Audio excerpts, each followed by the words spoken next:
Okay, so hi everybody. Thank you so much for being here for this session. We are super excited to talk about the topic of legacy to legal. We have some experts here, sorry, that are going to discuss their business, the legacy industry, and how corporations can kind of bridge that gap. So with that, I'll get started. The first question, and feel free to introduce yourself and then answer the question is, how have the unjust laws of cannabis affected you, your family, or your current business? Um, I can get started here. My name is David Hernandez. I'm from New York City, Harlem, and I'm the current COO of Happy Monkey. Happy Monkey, we're one of the largest East Coast lifestyle brands, but we kind of started pioneering back in 2017 a model of consumption lounges in New York City well before it was legal. Really just kind of operating a safe space for cannabis consumption, cannabis culture, and just cannabis energy throughout the city. I'm Dominican, and my family's a bunch of Dominicans as well. And since we got to this island, cannabis has been a part of our journey here. And so just like looking at the way, it just legalized March 31st this past year in 2021, but understanding there's almost like 80 years that it's been prohibited in New York City, in the United States. It's detrimentally affected my neighborhood of Harlem. I myself have been arrested for cannabis. My brother's been been arrested for cannabis, and then it goes down the line. And so just seeing what legalization means and what that actually pans out as a legacy operator and someone who's willingly trying to go into the light and pay taxes and be part of that economy. I'm excited to see what happens. Absolutely. Hey, what's going on, guys? I'm Mike Thomas from Richmond, Virginia. I am the owner and CEO of Grow Your Own LLC, which is home growers sort of consultation business where we go in and help home growers that are getting their start growing and sort of answer any questions, help them get equipment set up, get their environment together for their home cultivation. Since here in Virginia, we legalized home growing July 1st. So I've been cultivating the plant myself for over 15 years. Always had a love for it and just wanted to learn how it grew. So started from there, just throwing seeds in pots and stuff. But growing up having multiple convictions and marijuana arrests, it definitely deterred me from some of my goals in life, and those arrests and that jail time and those charges on my record definitely hindered me from getting, a few jobs in my lifetime. But I definitely don't think it held me back. I think it kind of motivated me to sort of push a little bit harder in life. But at the same time, uh, this these laws have affected a lot of people that look like me, black and brown minorities. And, especially growing up here in Virginia, we were targeted, and it was always, marijuana related, and it was always pulled over and we can smell something that may not even be marijuana. So, with the recent legalization, it's a great step forward, and I'm just trying to take the knowledge that I have from the legacy market and push that into the newfound legal market, and hopefully just set a trend for us young minorities to learn to cultivate this plant, because we are more than just consumers. We Hmm. can produce, and this is a product that we're all familiar with and we need to take advantage of. Absolutely. And then, Alex, what about you? How you doing? My name is Alex Stone, and I am with Stone. I'm the CEO of Stone and the Family, and we're a conglomerate of brands that sits in the cannabis cultivation and branding space. Hmm. And it's definitely affected me, my family. I have multiple felony convictions in different countries. So I've been at it like, like these gentlemen in the chat, trying to push the envelope, trying to find opportunity, trying to open up doors for both myself and others that are involved in the cannabis space. And we began doing so before it was legally to do so. It's definitely affected my trajectory. It's affected my household, my tax bracket. Um, I've both worked in corporate America and in the legacy space, and I've seen it definitely affect my family and affect the way people view you. and it'll definitely affect your mentality if you don't stay positive, like Mike was saying, and you don't continue to push the envelope and find the glimmers of hope. Because if you turn on the TV, if you scroll through your phone, you have smoking combos with other people in the industry, and sometimes it can detract you a little bit. It can hold you back. It can slow you down. But I think when you get in spaces like this, you find like-minded individuals like ourselves, where we can collaborate, pat each other on the back. You see somebody across from you that looks like you, that's going through the same types of struggles that you are, and I think it kind of fuels the fire a little bit. Absolutely. Thank you all for sharing that. And since everyone has had kind of an issue running in with the law as it relates to cannabis, I think that brings about our next topic of conversation on criminalization and how do we really bring about reform? Because I think it's great that now we see so many corporate people trying to get into cannabis, but it almost seems unfair because they weren't the people taking risks earlier on before it was trendy to do so. And I'm wondering, how do you think we can hold corporations and banks and everyone surrounding this industry more accountable into bridging the gap? What does that really look like? Does it look like funding? Does it look like giving you all C-suite positions? Does it look like creating training programs so that people from the legacy industry can cross over without there being a lot of friction? From your opinions, how do you see reform happening, being that you have had these instances with the law and you are the purveyors of a culture that is now being popularized as it's legalized? I would have to say that one of the things that I really want to see, especially as the East Coast goes legal, is kind of Hmm. looking at models like Massachusetts did that allowed social equities to have exclusivity to Hmm. delivery licenses, kind of allowing them to compete with these large MSOs that might have the big budgets to kind of box out these community players. Hmm. Additionally, kind of like what Alex and Mike were saying above, really just the perception of the way we even talk about legacy operators and social equity players and whatever other code word people try to like otherize us in this cannabis space, really understanding that we're people, even though we might have convictions or gotten caught up in whatever kind of targeted policing that was happening the last couple decades, and we still are contenders. We don't want C-suite positions in companies that we should be owning. You know what I mean? We want to have our own lot. We want to have our own companies. We want to be able to contend with these large MSOs. And so just really understanding what that means and knowing that these companies that have been able to get their money and billions of dollars from California, Colorado, North Pacific, and everywhere else and move over here to New York. And sorry, I'm a New Yorker, so I'm always New York minded, but move over here to the East Coast. That's not something that us East Coasters want to see them do. And understanding that there have to be parameters that billions of dollars do steamroll communities. So if you don't kind of create those barriers to entry for those MSOs and lower the barrier of entries for the legacy operators like us, there will be that kind of a dual market that you see in California, which will just lead to a repolicing, reprohibition, and I just lead to more black bodies in jail. So really, just understanding the quicker we do it, the more we exile the people like us. Excellent. And to sort of almost piggyback, but in my mind, to I guess make sure that reform is the true narrative, I would say the only way would be through federal legalization. I mean, if you take it out of these states' hands to do what they want and charge people, but at the end of the day, like you saying, the dual markets, those are sort of going to continue.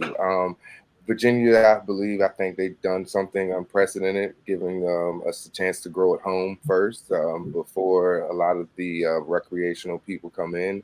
And what that is going to do is give people the skills that they need to cultivate the plant on a commercial level. The jobs need to go to the people who've been cultivating it, the legacy market. Um, I don't see why anyone who looked down on marijuana would want anything to do with it. So I don't think they should have any part of it. Mhm. From the top to the bottom, everyone should be legacy all the way down. If if you think this was a gateway drug that ruined people's lives, stay away from it and continue to stay away from it. Don't get Mhm. into business in the marijuana industry because you didn't like it before. don't like it now and let us have it. Yeah. But at the end of the day, that's not going to be possible.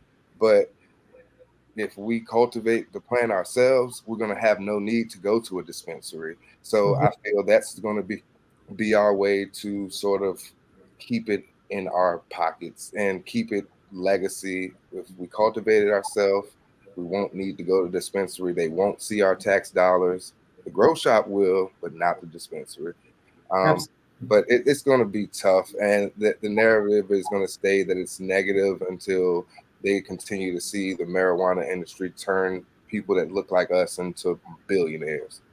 Absolutely. I think that's an interesting point you raise about being able to grow it at home, and as well as keeping people who had a negative connotation out of the industry from owning parts of it now. Because, like you said, that's what happens now that it's legalizing. People are jumping on the bandwagon and wanting to invest. But these are the same people that condemn people for either consuming or growing it. So that's I wish that was something we could regulate on a larger scale. And then Alex, I do want to give you the opportunity to answer that question as well. I mean, I think it looks like accountability, right? And accountability can be drawn up a couple of different ways. I do agree with what Mike and David were saying in terms of ownership, and not just having the combo of, hey, how can we get legacy owners and operators into these C-suite positions, because a lot of what that's saying is, hey, we've been the ones that have started this industry, and but we're not allowed to own our own companies. We should split them with MSOs or other individuals. I think that fairness has a lot of different faces.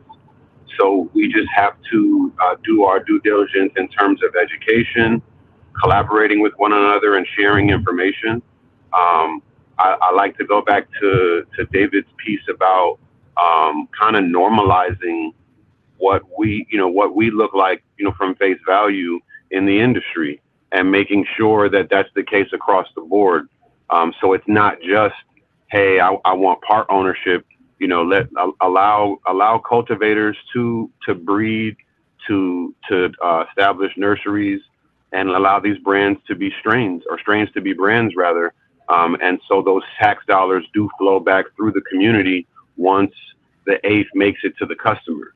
I think a lot of what's going on in the compliant industry is people don't understand the supply chain, so they don't understand how the decisions that the government is making are directly affecting us as both taxpayers, and businesses that are trying to pay into this tax dividend. So I think it looks a couple of different ways, but I think in short, it has to be under the arm of accountability. Absolutely. I think those things are super important. And I think that you bring up a really good point about the education piece and the supply chain. I think that not only should, you know, to bridge these gaps, we do need the legacy industry to maintain ownership and to not just, be bought up by MSOs, but to partner in a way that's equitable. But I do think that we need to spread the education around the supply chain and give people the opportunity to find positions within that, because it's a lot of people who need these jobs and opportunities and need the training. And maybe they're not in the legacy industry, and maybe they're not with MSOs, but maybe they're individuals who want to come in. I know that our organization has done a lot of research to figure out the medicinal side of cannabis as well as how people will consume it. But how do you all feel about the need for education around the use of cannabis, especially because you have teenagers that consume it, you have people that are want to consume it for their health and wellness. How do you feel that would either benefit your industry, or do you think that's a great opportunity to kind of bridge the gap between, the naysayers and the legacy industry as well? Uh, Mike, I want to hear your answer. Actually, go for it. No, I mean, I was just going to say, I mean, being that cannabis and hemp are the same plant, I Mhm. mean, you have to think about the strain Charlotte's Web. That strain was created for like a 5-year-old little girl that suffered from seizures. You know, that is something that it's for children, it's for infants, it's for adults, it's for the elderly. It's for anyone. Now, again, maybe the way that each one of those people may consume it may be different. But all in all, it's the same plant. It's all the same chemical compounds. It's just being consumed differently. So I think that's where the whole difference is going to come. Because if you think about a kid that gets a hold of a gummy that looks like, candy, and say they eat it by accident, yeah, you want to say that's bad. But at the same time, this, 20 to 30 milligram edible is not going to kill that child. It's not going to necessarily hurt that child. You may see that child behave a little bit better. They might sleep a little bit better at night. But at the end of the day, it's not gonna be detrimental to that child.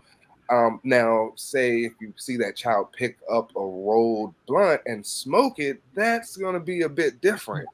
But again, it's the same chemical compounds being consumed. It's just how it's being consumed. So I think that's where it's going to be hard to draw the line.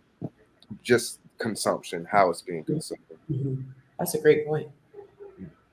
I kind of I want to piggyback off of just Mike in general, in the sense that, as legacy operators and people in the industry, we're big advocates by practice. We've been doing it before we were supposed to do it.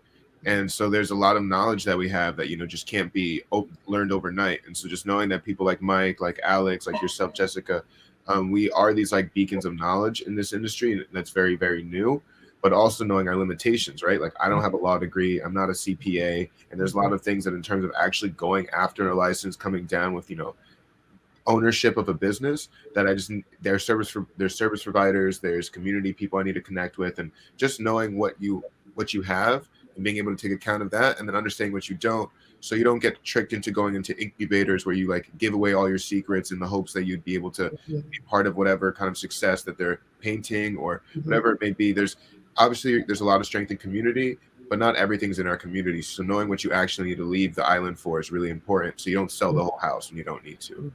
I like that. And then Alex, I want to give you the opportunity. If not, we can skip to the next question. No, I mean, I liked Mike's comments about home grow, because I think like a lot of what's going on has to do with education, right? And there's really no way to speed that up. So I think in true fashion, it's about collaborating and going off of each other's benefits. I may know something a little bit more in detail than Mike may, and then on the next subject, David may have more thoughts and more expertise, right? So I think it's about collaborative thought in line with education. But I do agree with what David was saying with utilizing both what's in our community and resources abroad.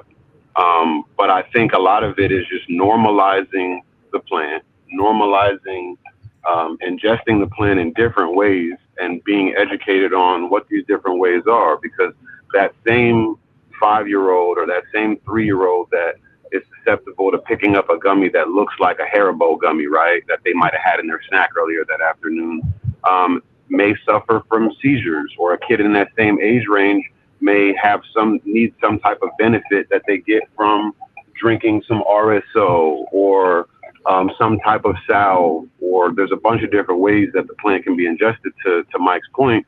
And a lot of those ways and caveats are found out via home grow and some of this kind of trial and error. And that just goes to show you really in the medical industry what research is.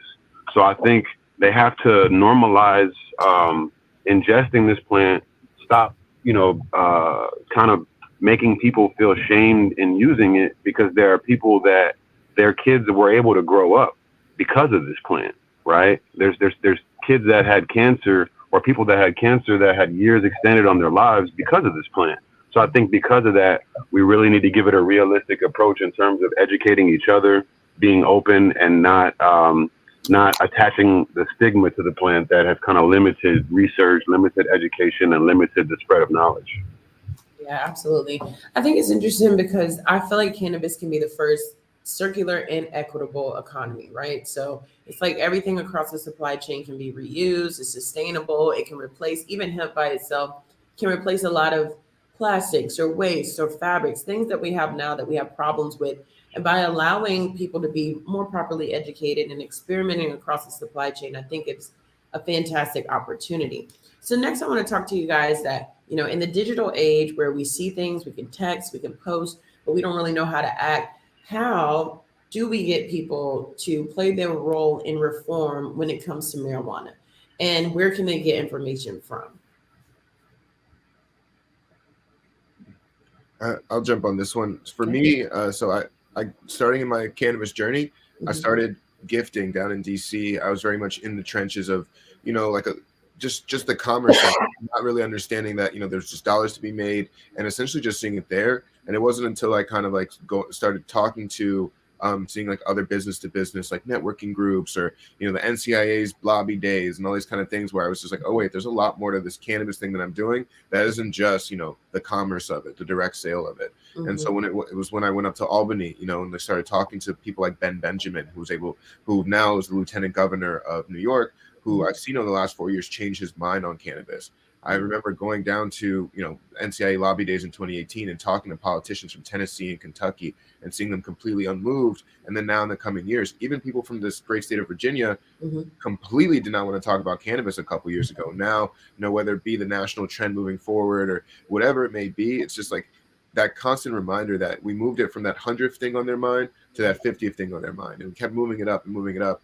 And they don't do that, out of nowhere. You have to actually be advocates by practice. You actually have to, if there's something you want, go vote. You know what I mean? I'm not sure who voted on earlier this month, but I know a lot of my friends did it. You know what I mean?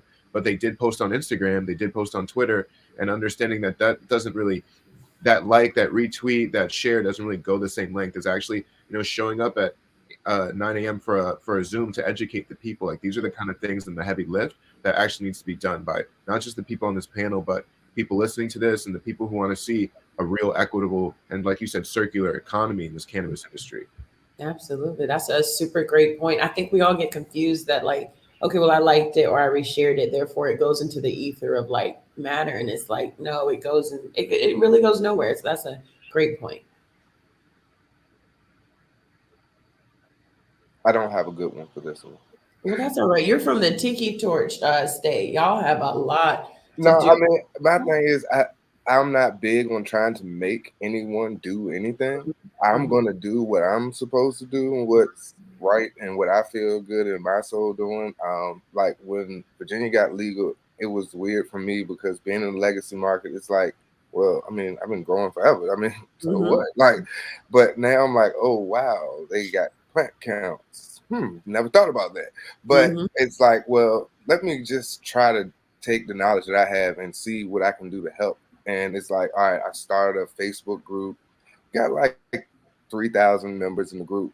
But it's just like a place where I can like give my knowledge to people that want it, and and I can help them along with their journey. Because I mean, it took me a long time to like get where I am. Not saying I'm like way like the best, but I mean, it took a lot of like, trial and error. So to Mhm. help people avoid the error and kind of guide them along and help, I mean, that I feel was like the most, I mean, the best I could do. I mean, it feels good to me to Mhm. see someone that never thought, that's never grown anything, grow from a seedling to like smoking their first harvest, and they're like, oh my gosh, this is the best weed I've ever smoked. And I just went to Greenleaf last week, and that was trash compared to Yeah. what I grew at home. Mhm. So just having that pleasure of helping someone do that and letting them understand that what you're buying from that dispensary Mhm. is not what it is. Mhm. It's amazing. So I get joy from that, and I just feel like that is what I can do. That's my part, and that's how I'm trying to help. I ain't trying to make nobody do anything. I went out and voted no for the casino because it's in Mhm. my neighborhood. I don't want a Mhm. casino in my neighborhood. I don't Mhm. go to casinos. It's not going to help my people. I don't, for me. But hey, so No, that's what I'm I think that's smart too. I think there's so many ways to kind of like advocate and to make change happen. And both of you guys have examples of how to do that within your comfort zone and within your realm. And it looks different for everybody. So No, that I think that's educating people on how to do something like that and giving them the skills is equally as important. Alex, I'll give you the opportunity to answer the question as well. Yeah, I mean, I think I was not to be repetitive, but like the term accountability, right? Like when people get these positions or they get these licenses, I think the next step is like, what kind of steward are you when you have this? Hmm. And I think that people need to like kind of Mike was saying, do the right thing, get their Spike Lee on, if you will, in terms of being a good steward with the opportunity, because the next individual that is just reading taglines on Instagram or these social media sites, right? Like they only have a snapshot Hmm. of what this opportunity looks like. If they're patterning themselves after somebody. I mean, there's so many times where I'll see people trying to take a page out of somebody else's book, just looking at their posts on Instagram or just looking at what they post on Twitter or just doing a quick Google search, right? That's this culture that we've created that, hey, I need the information, I need it now, and I really only want to spend 5 seconds looking for it. So when people get their opportunity, i.e., what your touch points are with the community, I think that people need to be held accountable. There's a lot of funny business that goes on in this industry from in the compliance side with dealing with lawyers, dealing with business partners, taking on investment.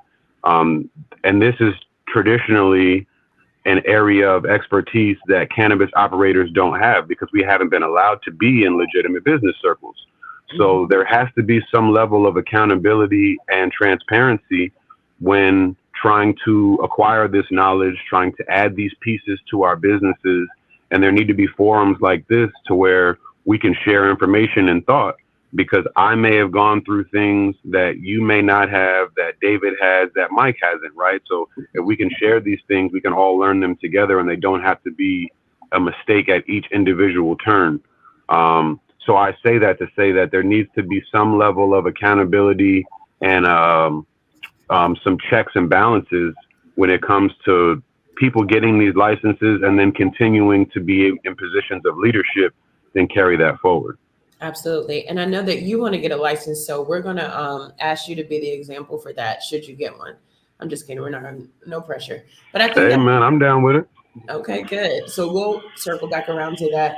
But I think that brings up a really good point that you made about what we often see is that because there is shame around criminalization and coming from the legacy market, we've seen predatory practices happen in cannabis. So we've seen people, pay these consultants who claim they're going to help to do stuff, or these lawyers who, really aren't interested in reform, but they just, see an opportunity to make some money.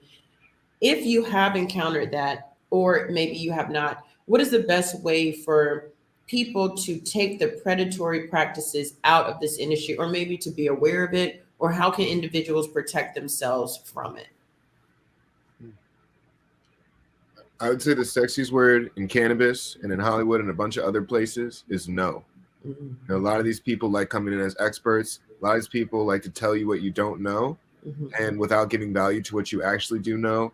Looking at people like Alex, Mike, and myself, like under the surface, from whatever kind of stigma people might have about perception, Mm-hmm. our knowledge is not at the top of that. You know what I mean? Mm-hmm. And if we might seem like an easy Vic or some easy thing that's easy to pluck on, I see a lot of these spaces where, like I went to college and I'm well spoken and I'm in rooms and I'm able to be around these people, but I'm also seeing people who have same business acumen as me, higher grit, same hustle. It might not just be as nicely packaged. And I see people like go into rooms and look at them as like, "Ooh, that's a quick paycheck. Ooh, that's that's a great social equity applicant. I could take 5% of their license. I want to help them win it." That was kind of situations where they're not looking at what they can actually do for you. They're not looking at the generational wealth of your family.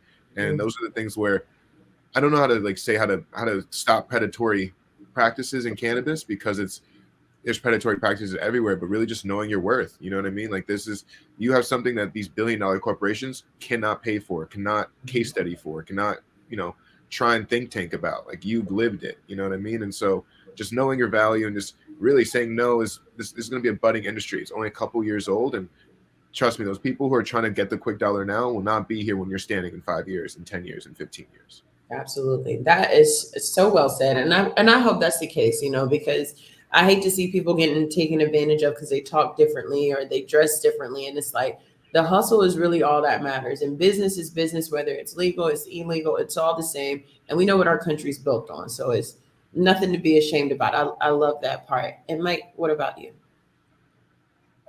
All right. First off, I just want to say the predatory practices are not going to stop. That Mm-hmm. is what comes along with any industry. Mm-hmm. So my first um, thing I want to say is out in California, even before they legalized, there were those guys out in the Emerald Triangle, Mendocino, out on those hills that own their own land. They're still legacy growers right now. You Mm-hmm. might not know who they are. You might not see their face. They're responsible for some of the most fire strains that we're smoking and cookies and burner and them. They're responsible for it, but they don't want to be known. They're still out there on those hills. And so my thing is buy land, Mm-hmm. own your own. Independence is just like the rap game. Don't sign a deal. Mm-hmm. Go and get your own. Mm-hmm. I have land. I'm going to cultivate it. Mm-hmm. I you can't take that land away from me. You can't take this away from me. So at the end of the day, learn, get the knowledge that you need, and get your own. Because at the end of the day, they're gonna be predatory. They're gonna be people, like you said, the social equity applicant that are gonna sell out for a couple of $1,000, and it's gonna, they're gonna be happy with that, and that's fine. But if you're looking for longevity in this industry and you're looking to create generational wealth, Mm-hmm. invest in yourself. And Mm-hmm. I mean, at the end of the day, build relationships with people that are like-minded and trying to do the same thing. Because in this industry, that's what's going to take you far. Your name, don't stain it. Don't do the shady, predatory stuff, and build a team of people that think the same and own your own. And like he said, say no when they come, because they will. If you're doing anything right, they will come. Say no and build your own. And and just because someone looks like you don't mean that it's always right either. So Also, at the end of the day, it's just about you gotta have the ingenuity to understand who's trying to take advantage and who's not, and who's in your corner and who's not. And it'll pan out for the people that put in the work, I'm sure. And of course, a lot of people will get taken advantage of in this process, but it's going to be tough. And we've going to, like Alexander said, like David said, we got to come together, and that's the only way that we're going to be able to do it on our own, because they are already together. They're sticking together regardless. Absolutely. I love the points that both you guys made about first saying no and then understanding the power of ownership.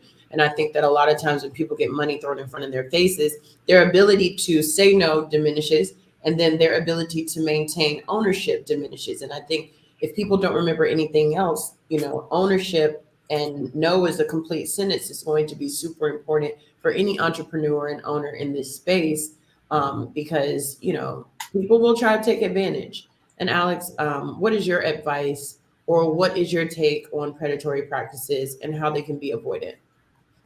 I mean, I think they can be avoided a couple different ways. I think they need to put a young brother or a young sister like us in office that has been a legacy operator. And when I say in office, just somewhat in a position to where we can call these people out, right? We can somebody that knows what these practices look like, can hold people accountable.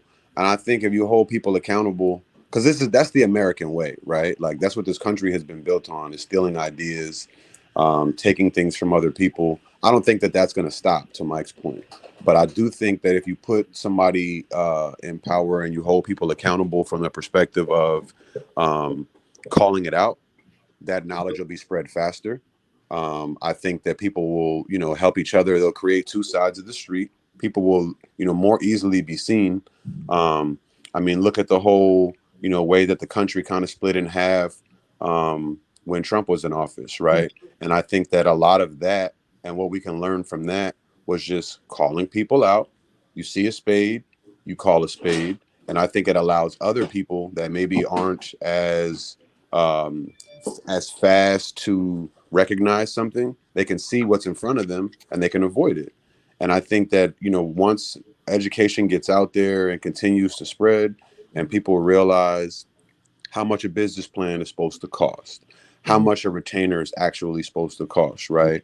Mhm. What type of percentage splits are you supposed to be giving up for investment? Mhm. Within these states that have social equity licenses, what does it look like when some of these MSOs are using individuals like us to give us 2.5%, be able to put something on a piece of paper and then hose us out later, 5 years down the road, we don't have any ownership, right? That's the opposite of what we're saying. But on paper, it looks like collaboration. It looks like somebody trying to open a door for you. So I think that, for individuals like us, seeing what the opportunities actually are and what they look like and being able to educate people on, hey, this is a false flag and this is what a false flag looks like. In some of these conferences, I see a lot of cannapreneur conferences and education that's out there. You have to look at who's educating people. Are these actual operators, or are these people that just want your 175 to $400 registration fee? Mhm. um, and they might be organizing some interesting people in the room, but they're not actually spreading collaborative thought. They're not actually passing out any knowledge. What are they doing with the money? Are they involved in philanthropic causes in these communities that have been torn down by these cannabis arrests and these predatory practices? Where, I mean, these predatory practices really started with law enforcement. If you really want to go back to the dawn of time, right? um, they raid a grow, but the evidence that gets posted aren't they don't have any plants or there's no cash. That's what this country is built on. So we can't you know sit there and act like this isn't the case. We just have to be proactive. We got to watch our back, our front, our side, and our six, and we have to pull one another along. It can't be a competition, and it has to be a family centric type vibe to where we help each other and we're not.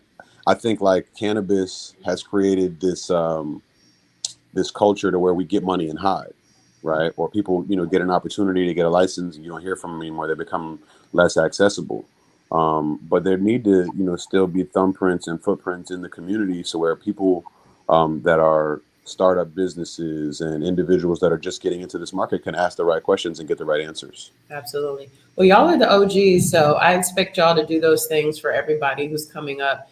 And to wrap this up, my dad has a phrase that you can't have a business where you can't do everything in that business. So you can't want to own a restaurant and you're not willing to bust tables and do all that. And so I encourage all entrepreneurs to, no matter where you're trying to start, make sure you're knowledgeable enough about every part of your business so you can't get shafted. So that when people are talking to you, they're not speaking a foreign language to you. They're speaking enough for you to understand and make a decision to say no. And then, understand you have resources and community groups. I think that's so dope, Mike, what you started, and having like a Facebook group that can help people. Those things exist, so invest in those. So, gentlemen, this has been an incredible time. Thank you for educating us and sharing your stories with us. We will make sure to follow you all and make sure we hold y'all accountable on your journey. But thank you today, and thank you to everybody who's watching. Thank you. Appreciate it.